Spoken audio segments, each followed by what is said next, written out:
El International House Agents es un workshop que se celebra en Valencia y que ha convertido esta semana a la ciudad en la capital del turismo idiomático a nivel internacional.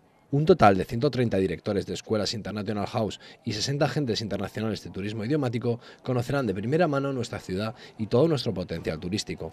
La consellera de Turismo, Belén Juste, ha visitado el workshop y allí ha destacado que uno de los objetivos de la Consellería de Turismo es la segmentación de nuestra oferta turística para adaptarnos a los nuevos gustos, tendencias e inquietudes de la demanda turística. La comunidad se ha convertido en un destino preferente de turismo idiomático.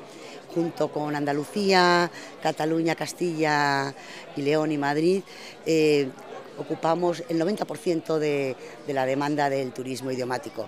Nosotros recibimos el año pasado, los últimos datos que tenemos, 20.000 estudiantes en la Comunidad Valenciana y los beneficios, la verdad, son múltiples con este tipo y este modelo de turismo. La titular de Turismo ha anunciado que Valencia celebrará en noviembre el segundo encuentro europeo de profesores de español, en el que participarán 40 profesores de centros seleccionados a través de los centros de español del Instituto Cervantes.